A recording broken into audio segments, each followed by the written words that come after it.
உறுதியான நம்பிக்கையோ தங்களுடைய கழகங்கள் மீது இந்த மக்களுக்கு இந்த ஒரு நம்பிக்கை இல்லை என்ற ஒரு பொறாமையே தான் இந்த விடயங்கள் நடக்குது. அந்த வகையிலே இந்த 12வது ஆண்டு மட்டுமல்ல, இன்னும் எத்தனையோ ஆண்டுகள் இந்த கல்லாறு மத்திய விளையாட்டு கழகம் இந்த பெரிய கல்லாறு பிரதேசத்துக்கு மட்டும் இல்லாமல் மட்டக்களப்பு மாவட்டத்திலே பல பிரதேசங்களில் நீங்கள் செய்த சேவைகளை தொடர்ந்து நீங்கள் முன்னெடுக்க வேண்டும் என்ற ஒரு வேண்டுகோளை விடுத்து என்னுடைய உதவியும் என்னுடைய ஆதரவும் எப்பொழுதும் இந்த கழகத்துக்கு இருக்கும் என்பதை இந்த நான் வாக்குறுதியாகவே நான் தருகின்றேன்.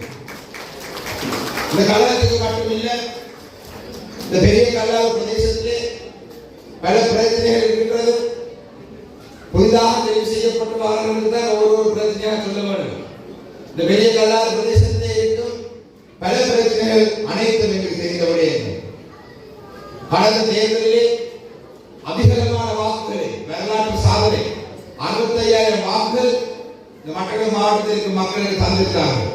அதில் பெரும் பங்கானது கல்லாரை சேர்ந்த மக்களை சேரும். அந்த வகையிலே உங்களுடைய அனைவருக்கும் எப்பொழுதும் என்னுடைய சேவை எப்பொழுதும் உங்களுக்காக இருக்கும். அதை நீங்கள் எந்த இடத்திலே நீங்கள் சந்தேகப்பட வேண்டிய அவசியம் இல்லை. என்னுடைய சேவை என்னுடைய உதவி உங்களுக்காக எப்பொழுதும் இருக்கும். ஆனால் அனைவருக்கும் தெரியும், இப்போ புதிதாக ஒரு அரசாங்கம் வந்திருக்கு. நாங்கள் வாகனம் ஓடும் பொழுது, வாகனம் ஓட பழகும் பொழுது வாகனத்துக்கு முன்னே என்ன போடுவோம்? மோட்டார் பைக் ஓட பழகும் பொழுது என்ன போடுவோம்? மோட்டார் பைக் நாங்கள் பழகிறோம்னு சொல்றது எல்போர்ட். அதே மாதிரி தான் இந்த அரசாங்கம் எல்போர்ட் போடாமலே எல்போர்ட் போட்ட மாதிரி பழகி கொண்டிருக்கிறாங்க. பாராளுமன்றத்திலே எங்களுடைய மக்கள், மட்டக்களப்பு மாவட்ட மக்கள் அவருக்கு வாக்களிக்கவில்லை. ஆனால் ஏனைய 21 தேர்தல் மாவட்டத்தில் இருக்கும் மக்கள் அவருக்கு வாக்களித்திருந்தார்கள். எத்தனையோ நம்பிக்கைகளை கொடுத்திருந்தார்கள். இன்று காலையிலே கூட பெய்யவில்லாத பிரதேசத்திலே ஒரு புதிதாக மதுபான சாலை திறக்கப்படாது ஒரு ஆர்ப்பாட்டம் செய்திருந்தோம். மக்கள் இந்த அரசாங்கத்துக்கு செய்வதற்கு வாக்களிக்கும் பொழுது பல விடயங்களை இந்த அரசாங்கம் செய்யும் என்ற நம்பிக்கையை தான் வாக்களித்தார்கள். மக்கள் வாக்களித்த பொழுது அரசு ஊழியர்களுக்கு ரணில் விக்ரமசிங்கே 20,000 கூட தருவோம் என்று சொன்ன பொழுது அதை விட்டு எங்கே இருக்கிற மக்கள் வாக்களித்தார்கள். இங்கே இருக்கிற அரசு அதிகாரிகள் சிலர் சிரிக்கிறார்கள். ரணில் விக்ரமசிங்கே 20,000 ஆரம்பத்தில் ஐயோ வேண்டாம் எங்களுக்கு எல்லாம் வேண்டும் என்று தெற்கிலே வாக்களித்தார்கள். பட்டியலை ஒதுக்கிறார்கள். காசு அங்க அவர் களவெடுத்தவர், இவர் களவெடுத்தவர். மக்கள் எதிர்பார்க்கவில்லை.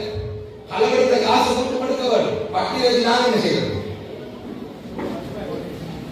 கொலை செய்தவர்களை குடிப்பட சொன்னார்கள். ஆனால் இதுவரை தமிழ் மக்கள் சார்ந்த விடயமாக இருக்கட்டும், முழு இலங்கையிலே மக்களை திருப்திப்படுத்தக்கூடியதாக இருக்கட்டும், இந்த எந்த ஒரு விடயமும் இந்த அரசாங்கம் எல்லோரு அரசாங்கம் இதுவரைக்கும் பூர்த்தி செய்யவில்லை. இந்த வகையிலே இந்த பிரதேசத்திலே இருக்கும் சில பிரச்சனைகளை கூட சில அபிவிருத்தி குழு கூட்டங்கள் நடக்கும், பிரதேச அபிவிருத்தி குழு கூட்டங்கள் நடக்கும். அதில் எடுக்கப்பட்ட தீர்மானம் எந்த மதிப்பும் அளிக்கப்படுவதில்லை. கூட்டம் நடக்கும், தீர்மானம் எடுக்கப்படுது.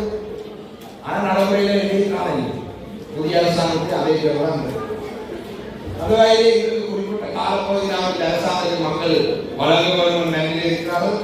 நாங்கள் ஒரு குறிப்பிட்ட ஜனாதிபதி தெளிவாக 5 மாதம் ஆகிவிட்டது. இன்னும் ஒரு மாசம் அப்படி பார்ப்போம். இல்லையா கடமை போல ஆர்ப்பாட்டங்கள் அதில் நாங்கள் ஈடுபட நாங்கள் தள்ளப்படுவோம். எதைப்படியாக இருந்தாலும் எங்களுடைய செயல்பாடுகள், எங்களுடைய வேலை திட்டங்கள் அனைத்தும் இந்த பிரதேசத்திலே இருக்கும் மக்கள் மாணவருடைய நலனுக்காகவே எப்பொழுதும் இருக்கும்.